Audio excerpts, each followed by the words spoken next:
Round up तरतीब पेशकश उबैद ताहिर क्या तो प्रोग्राम स्पोर्ट्स राउंड अप के साथ उबैद ताहिर और तकनीकी माविन मोहम्मद अज़वादी हाजिर खिदमत हैं। हम दोनों का सलाम कबूल कीजिए। कतर में फीफा क्लब वर्ल्ड चैंपियनशिप का फाइनल कल खेला जाएगा और कल ही दूसरी और तीसरी पोजीशन के लिए भी मुकाबले होंगे। ये दोनों मैचेस खेले जाएंगे कौन से स्टेडियम में? जी एजुकेशन सिटी स्टेडियम में, और वही लोग आ सकेंगे जिनके पास ऑलरेडी टिकट्स हैं और जिनके कोविड टेस्ट हो चुके हैं और वो टेस्ट नेगेटिव आए हैं, और तमाम प्रिकॉशंस के साथ उनको बिठाया भी जाएगा। लेकिन उसके साथ साथ एक और अहम खबर यहां कतर से, जो कि अमीर कप के बारे में है, और अमीर कप के जो क्वार्टर फाइनल्स हैं उनके लिए ड्रॉ हुआ और उनकी तारीखों का ऐलान कर दिया गया है। और कतर फुटबॉल एसोसिएशन ने ऐलान किया है कि अमीर कप 2021 के क्वार्टर फाइनल खेले जाएंगे मंगल और बुध को 2 और 3 मार्च को। 2 और 3 मार्च जो कि मंगल और बुध का दिन है, उस दिन खेले जाएंगे ये मुकाबले। 2 मार्च को मुकाबले जो खेले जाएंगे वो हैं दुहेल खेलेगा शमाल के साथ और ये मैच होगा सुहेम बिन हमद स्टेडियम में। फिर खरतियात का मुकाबला होगा रैयान के साथ और ये मैच खेला जाएगा अब्दुल्ला बिन खलीफा स्टेडियम दुहेल में। जबकि अगले दिन यानी कि बुध को 3 मार्च को असद का मुकाबला होगा गर्राफा के साथ और ये मैच होगा अब्दुल्ला बिन खलीफा स्टेडियम में। और फिर अगला क्वार्टर फाइनल खेला जाएगा ऑस्ट्रेलिया और अल अरबी की टीमों के माबैन और ये मुकाबला होगा कतर स्पोर्ट्स क्लब के स्टेडियम सुहेम बिन हमद में। इसमें रोल और इसका उसूल है कि अगर मैच बराबरी पर खत्म होता है तो इजाफी वक्त नहीं दिया जाएगा, बल्कि फटाफट फैसला कर दिया जाएगा पेनल्टी शूटआउट के जरिए से। शुरू में तो कतरी खिलाड़ी मुख्तलिफ जो क्लब्स में खेलते हैं यहाँ कतर के, वो बाहम यहाँ खेलेंगे, लेकिन मार्च के आखिरी दिनों में वो कौमी टीम में शामिल होकर के कतर की नुमाइंदगी करेंगे। और 24 मार्च को लग्जमबर्ग के खिलाफ उसका पहला मुकाबला होगा वियना के जनरली स्टेडियम में, और दूसरा मुकाबला वहीं पर होगा कतर और आज़रबाईजान के माबैन 27 मार्च को, और ये भी खेला जाएगा इसी मैदान पर जो कि ऑस्ट्रिया के दारुल हुकूमत वियना में है, जनरली एरेना। और ये मैचेस होंगे क्यों?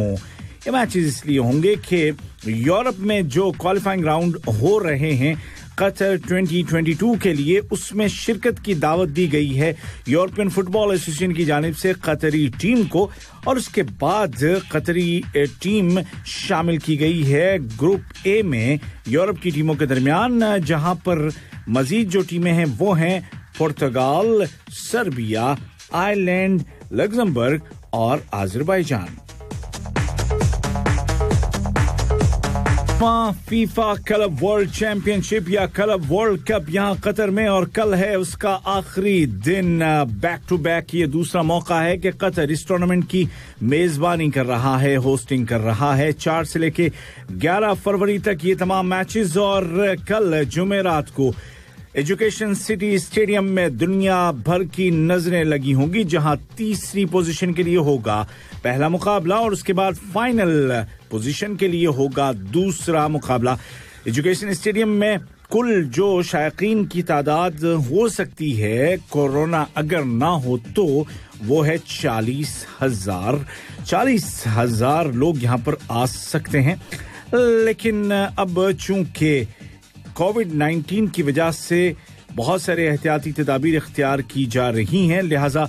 कम ही लोग होंगे, कम ही लोगों को आने की इजाजत होगी, और फाइनल मैच खेला जाएगा मैक्सिको के टिग्रेस यूनियल और जर्मनी के बायर्न म्यूनिख के दरमियान। मैक्सिकन क्लब है कॉनकाकाफ का चैंपियन, यानी कि शिमाली और वस्ती अमेरिका के अलावा कैरेबियन कंट्रीज का मिला करके जो बनता है एक हिस्सा फुटबॉल की दुनिया का, वहां का चैंपियन है टिग्रेस और यूरोप का चैंपियन है बायर्न म्यूनिख। दोनों के दरमियान होगा फाइनल मैच कल, और उससे पहले तीसरी पोजीशन किसको मिलेगी इसका फैसला होगा मिस्र के अफ्रीकन चैंपियन अल अहली और जनूबी अमेरिका के चैंपियन ब्राजील के पैल्मेरस के दरमियान होने वाले मैच से। उन नए नवेले स्टेडियम्स में से एक है कि जिनको कतर फुटबॉल वर्ल्ड कप 2022 के लिए तैयार किया गया है और तीसरा ये स्टेडियम है जिसका गुज़िश्ता साल इफ्तिताह किया गया था जून 2020 में और अब तक यहाँ जो टोटल जो मैचेस हो चुके हैं मिल मिला करके जिनमें के एशियन चैंपियंस लीग के काफी सारे मुकाबले थे तो टोटल मैचेस 23 हैं और ये पूरे तरीके से 2022 के मैचेस के लिए बिल्कुल तैयार है। तस्करा किया है फीफा क्लब वर्ल्ड चैंपियनशिप के इनमें टीमों के अलावा जाहिर है कि आप जानते हैं कि मैदान पर रेफरी की सबसे बड़ी अहमियत सबसे ज्यादा अहमियत होती है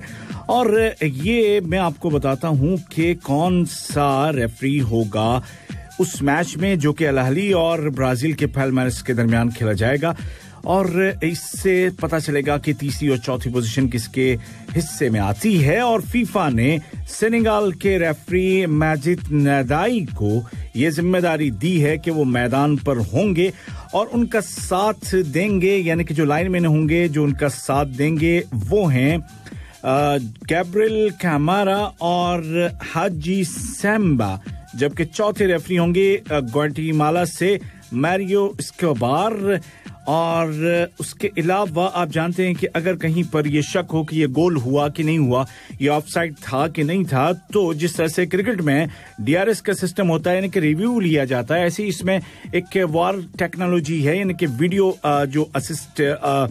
करते हैं उसमें होंगे कनाडा के जारियो विशर और उनके साथ होंगे मोरक्को के रिजवान जीत और उसके बाद होने वाला फाइनल मैच जो कि बायरन म्यूनिख और उसके हरीफ मैक्सिको के क्लब टिग्रेस के दरमियान होगा कल के ये दोनों मुकाबले अगर आप देखना चाहते हैं तो आप फ्री में देख सकते हैं बीएन स्पोर्ट्स का जो ओपन चैनल है उसको आप लगाइए और मैच को एंजॉय कीजिए। कतर में आप जानते हैं कि सालाना स्पोर्ट डे मनाया जाता है और कल हमने ढेर सारी बातें भी की थी और कल स्पोर्ट डे मनाया गया अगरचे कोविड-19 रिस्ट्रिक्शंस की वजह से उस तरह तो नहीं लेकिन अलामती तौर पर मनाया गया और जितने भी स्पोर्ट्स के यहाँ पर बॉडीज हैं मुख्तलिफ उन्होंने ऑनलाइन इस तरह के प्रोग्राम मुनाकिद किए कि जिनको देख करके जो लोग स्पोर्ट्स में हैं या एक्सरसाइज के शौकीन हैं या डेली जॉगर्स हैं या जिनको अपने आप को फिट रखने का शौक है उनको बहुत सारी टिप्स दी गई बहुत सारे लेक्चर्स दिए गए बहुत सारी नई एक्सरसाइजेस सिखाई गई और बताया गया कि वो अपने आप को कैसे फिट रख सकते हैं कौन सी डाइट उनके लिए बेहतर है तो ये तमाम चीजें अगर आप सर्च करेंगे तो YouTube पर भी आपको बहुत सारी चीजें मिल जाएंगी और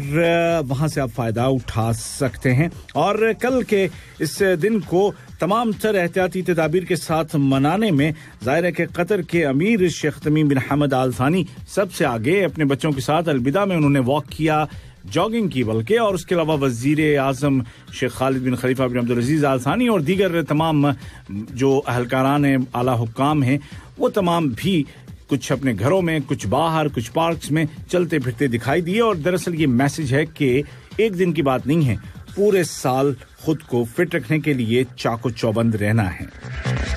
कुछ बात करेंगे हम क्रिकेट की। भारत और इंग्लैंड की टीमों के माबैन पहला टेस्ट मैच चेन्नई में भारत की हार के साथ हुआ खत्म 227 रन से इंग्लैंड की टीम ने अपनी ही सरजमीन पर भारतीय टीम को शिकस्त दे दी। दोनों ही टीमें गुज़िश्ता सीरीज जीत करके आई थीं। श्रीलंका को हराकर इंग्लैंड की टीम और ऑस्ट्रेलिया को हराकर भारतीय टीम अभी हाल में आई। दोनों टीमों का मोराल बुलंद था और मैंने इस सीरीज के आगाज में ये बात बार बार कही थी कि चूंकि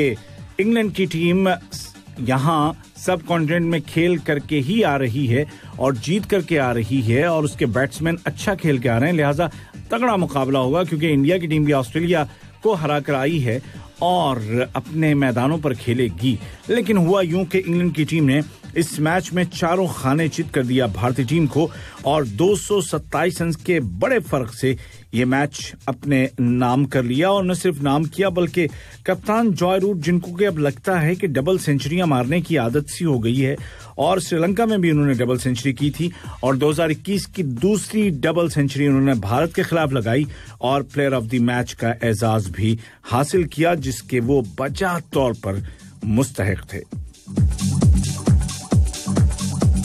इसलिए भी यादगार था कि ये उनके टेस्ट करियर का 100वां मैच था और वो दुनिया के उन नुमाया खिलाड़ियों में शामिल हो गए कि जिन्होंने अपने 100वें टेस्ट को मजीद यादगार बनाया है। और बहुत कम ऐसे प्लेयर हैं, ऐसे तो हैं कि जिन्होंने सेंचुरियां लगाई हैं अपने 100वें मैच में, लेकिन ऐसे बहुत कम है कि जिन्होंने डबल सेंचुरी लगाई।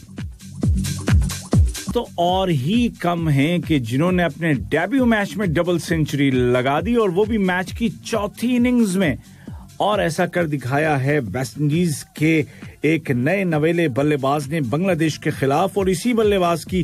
जबरदस्त पारी की बदौलत टीम मैच भी जीती 3 विकेटों से और अपसेट शिकस्त दी है बांग्लादेश को। क्योंकि अपसेट इसलिए कह रहा हूं क्योंकि इससे पहले की सीरीज में बांग्लादेश फाते चली आ रही थी, लेकिन जनाब कुछ और ही हुआ चौथी इनिंग्स में जब काइल मर्स ने 210 रन बनाए नॉट आउट, और उनके साथ एक और डेब्यूटेंट अपना पहला मैच खेलने वाले बोनेट जिन्होंने 86 रन बनाए दूसरी पारी में उनके साथ, और इन दोनों खिलाड़ियों ने मैच छीन लिया बांग्लादेश से और 3 विकेटों से मुकाबला वेस्टइंडीज के नाम हो गया। बहुत ही रेयर चांस ऐसा कि पहली ही पारी में पहले ही मैच में और मैच की चौथी इनिंग्स में डबल सेंचुरी लगा दी जाए। यकीनन काबिल तारीफ है वेस्टइंडीज का ये खिलाड़ी। अफ्रीका के दरमियान टेस्ट सीरीज का हुआ खात्मा। 2 ही टेस्ट मैच थे और दोनों ही पाकिस्तान ने जीते। पहला मैच कराची में 7 विकेटों से जीता और दूसरा रावलपिंडी में 95 रन से जीता, और इस तरह बाबर आजम ने अपनी कप्तानी में अपनी पहली टेस्ट सीरीज अपने होम ग्राउंड पर जीत ली है। और फिलहाल जो लोग भी इस ताक में थे कि वो निशाना बनाएं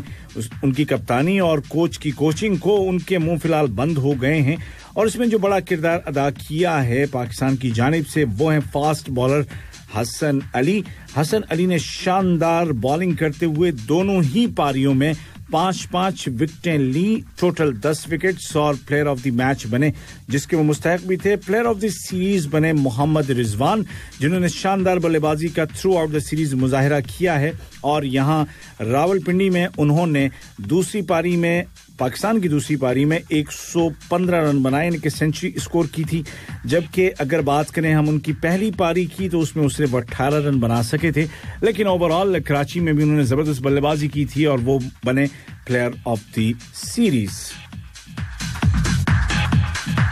आज से प्रोग्राम स्पोर्ट्स राउंड अप से अब अपने मेजबान उबैद ताहिर और तकनीकी माविन मोहम्मद अज़वादी को इजाजत दीजिए। अपना बहुत सा ख्याल रखिए और एहतियाती तदाबीर जो बताई जा रही हैं उनको जरूर ज़हन में रखिए। हाथों को साफ रखिए, फेस मास्क का इस्तेमाल कीजिए और सोशल डिस्टेंस बनाए रखिए। केसेस बढ़ रहे हैं, इनको रोकना है। इन्हीं तदाबीर के जरिए से फिट रहिए, हिट रहिए। अल्लाह हाफिज। Roundup